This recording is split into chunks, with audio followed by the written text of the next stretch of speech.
फिजियोडेंट wellness channel में एक बार आपका फिर से स्वागत करती हूँ। आज जो हम टॉपिक लेके आए हैं वो बहुत ही कॉमन है और आप डे टू डे लाइफ में सुनते रहते हैं, अपने ऑफिस कलीग्स में सुनते रहते हैं, अपने रिलेटिव्स में सुनते रहते हैं। अनफॉर्चुनेटली कई बार आप अपने घर में भी देखते हैं। और ये टॉपिक बहुत ही इम्पॉर्टेंट टॉपिक है, बहुत ही कॉमन टॉपिक है और 70% लोग इस एक बारी लाइफ टाइम में इस चीज़ से निकलते हैं। उसका जो नेम है that is sciatica, that is very common.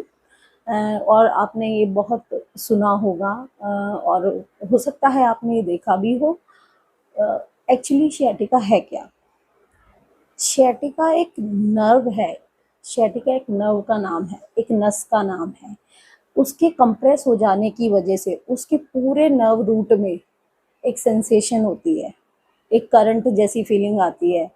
Needles pin चुभना, needles चुभना मतलब सुइयाँ चुभना जैसा महसूस होता है उसके पूरे नर्व रूट में। वो नस जहाँ से लेके जहाँ तक जाती है। और कई बार पेशेंट को नमनेस लगती है और पैर हैवी लगता है। ठीक है, तो मैं आज आपको थोड़ा सा बताऊंगी कि शियाटिका एक्चुअली होता क्या है। अगर आप देखें तो गर्दन से लेके आपकी टेल बोन तक, गर्दन से लेके आपकी टेल बोन तक जिस पे आप बैठे हैं, टेल बोन तक आपके 33 हड्डियां होती हैं, छोटी छोटी वर्टिब्रा जिसको हम कहते हैं, है ना, रीढ़ की हड्डी।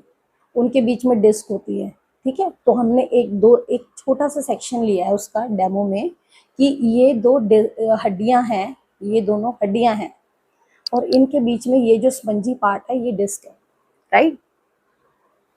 अब इसको ऐसे समझें कि ये जो हड्डियां हैं, ये डिस्क है, ये जो पोर्शन है ये नसें हैं। ये छोटा कट करके दिखाया हुआ है, ये नसें हैं, इधर भी है ना और इधर भी, राइट। होपफुली आप इस चीज़ को देख पा रहे होंगे और समझ पा रहे होंगे। अब सपोज ये एल, कोई भी L1 L2 ले लो, L3 L4 ले लो और वॉटेवर आपका जो भी मन करे। ठीक है, सर्वाइकल में आएगा C1 C2 C3 C4 C5 C6 C7 तक आएगा, है ना। ऐसी लंबर में भी आएगा, मतलब बैक में आएगा। आप बहुत कॉमन सुनते होंगे L3 L4 की डिस्क स्लिप हो गई है या कंप्रेस हो गई है या बाहर निकल गई है, या फिर L5 और L4 और 5 की डिस्क स्लिप हो गई है। तो सपोज ये L4 और 5 हम इसे मान लेते हैं। अब सोचो ये कंप्रेस हो गई, जब ये कंप्रेस हुई तो ये निकली डिस्क बाहर। ये डिस्क जैसे ही बाहर निकली, इसने किसको कंप्रेस किया? इस नस को, इस नस को इसने कंप्रेस किया। See it again, right. ये जितनी ज्यादा निकलेगी, ये जो नस है उतनी ही कंप्रेस होती चली जाएगी। अब सपोज करो ये हड्डी ऐसे लगी हुई है, ठीक है, और इधर मेरा लेफ्ट लेग है और ये कंप्रेस हुई और इधर से निकली और इसने उस नस को दबाया, तो मेरी लेफ्ट जो नस है शियाटिका कंप्रेस होगी लेफ्ट लेग की। अगर ये दोनों साइड निकलेगी, मतलब अगर इधर भी निकल जाए और इधर भी निकल जाए, तो दोनों साइड लेफ्ट और राइट दोनों लेग में ये परेशानी आएगी। फिर आपको शियाटिका का जो पेन है, जो रेडिएशन है, जो प्रॉब्लम है, वो दोनों साइड फील होगी। दोनों लेग्स में आपको करंट जैसा फील होगा, चींटियां चलने जैसा लग सकता है, आपको पैर हैवी लग सकता है, वीक लग सकता है और आप लिम्प कर सकते हैं, लंगड़ा के चल सकते हैं। आप ना पैर नीचे रख सकते हैं, ना आप बैठ सकते हैं, ना आप लेट सकते हैं। मतलब आपको कोई एक पोजीशन ऐसी नहीं मिलेगी जिसमें आप रिलैक्स कर सकें। ये प्रॉब्लम इतनी सीवियर होती है। इसी शियाटिका में देखा गया है कई बारी, बहुत बारी ये शूडो होती है, मतलब फॉल्स होती है। इसके बहुत बड़े सारे कारण हैं। ये स्लिप डिस्क या PIVD एक कारण है कि ये हर्निया हुआ, मतलब हर्निया मीन्स ये बाहर निकल गई, स्लिप कर गई, इसने नस दबा दी और वो शियाटिक नर्व कंप्रेस हो गई और वो प्रॉब्लम कर रही है। बट अगर ये यहाँ से ना हुई हो और किसी एक मसल जहाँ से उसका नर्व रूट है वहां पे कहीं वो मसल टाइट हो गई और उसने उस नस को कंप्रेस कर दिया, तो भी ये प्रॉब्लम होगी और आपको लगेगा कि ये सेम प्रॉब्लम है। तो वो भी एक कारण है शियाटिका का।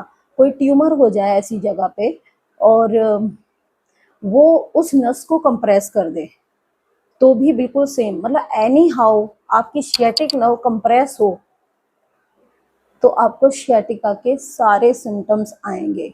कई बार ट्यूमर होता है, एक स्पाइनल स्टेनोसिस है कि स्टेनोसिस हो जाता है, कैल्सिफिकेशन हो जाता है अराउंड द डिस्क एंड फिर ये problem same sciatic nerve compress होती है और आपको ये sciatica जैसी फीलिंग आती है कि सियाटिक कंप्रेस हो गई है। ठीक है, और ठीक है, अब हम आगे बढ़ते हैं बेसिकली कि एक बारी हम दिखाते हैं कि कैसे sciatica आपको परेशान करती है और इसका नर्व रूट एक्चुअली क्या है।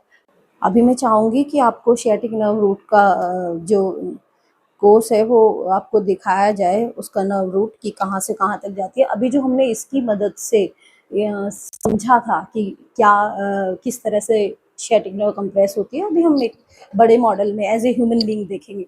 ये देखिए, ये एक मॉडल है, ठीक है, इसमें ऐसे ही देखिए, ये थोड़ा पास ले आइए, ठीक है, ये देखिए, आप अगर इसको यहाँ से काउंट करें तो ये काउंट करते करते टेल बोन तक ये 33 हड्डियां हैं, ठीक है, नीचे तक लेके आइए। ये कुछ हड्डियां यहाँ फ्यूज हो जाती हैं और सपोज यहाँ पे L3 L4 में नर्व कंप्रेस हुई और ये नर्व रूट है, यहाँ से जाएगी यहाँ तक और ये फिर यहाँ तक जाएगी आपके लिटिल फिंगर तक, राइट। तो लिटिल फिंगर तक ये पेन आ रहा है, ठीक है, और ये अगेन वही कंप्रेशन की वजह, ये दोनों साइड भी हो सकता है, दूसरे पैर में भी लग सकता है।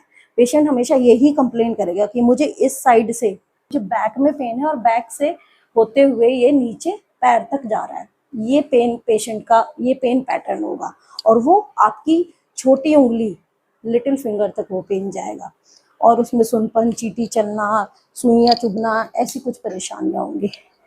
अभी हमने जो डिस्कस किया वो किया कि sciatica है क्या, sciatica क्या है और वो उसके क्या कारण हो सकते हैं। अब अगर वो पायरिफॉर्मी सिंड्रोम की वजह से हुई है या स्लिप डिस्क की वजह से हुई है, तो जिस जिस जगह से नर्व निकलेगी उस जगह की मसल वीक होंगी और कुछ मसल जिन्होंने उस नर्व को कंप्रेस किया हुआ होगा वो टाइट होंगी।